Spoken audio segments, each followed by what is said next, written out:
cihaz da vardı işte. Onu biz amına konup torbadan çıktıktan sonra. O cihaz çalışmadığı için buna da bakmadığım için buraya bir geldim. Aile yeri burası. Aile yeri. Torbadan limandan çıkarken çalışıyordu anasını satayım. Çıktık. Şimdi desem kızacak bana. Kaptan bir şeyler yaptı onlara. Biz de dedi ki bu cihaz çalışmıyor, bir tek derinlik çalışıyor. Tabii çalışıyor. Bir daha ona sonra göndermeye çalışıyor. Dönmüyor ki. İkimiz de bilmiyoruz. Teknoloji usulü. Zaten o Ali Bey de bizi hiçbir bok öğretmedi.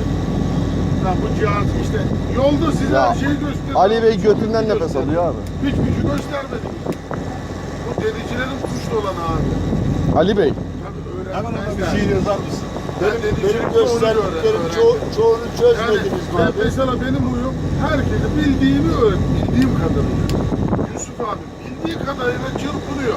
İşte bu yüzden zaten savaş çıkıyor. Öğretmeye çalışıyor. Bu.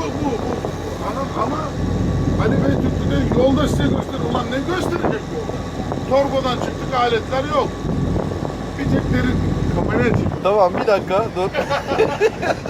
Arkadaşlar Orhan abi bir telefon aldı. Dün akşam Dün akşam dedi ki bu telefon çalıntıdır, savcılık bunu alır. Ben dedim ki korkma, riski alıyorum. Yarım saat evvel gelen haberde telefon çalıntı ve savcılık tarafından aranılıyor. Artık Orhan abi İstanbul'a gelebilir mi gelemez mi bilmiyoruz. İzmir'de savcı alır mı? Kendimizi vurduk viskiye.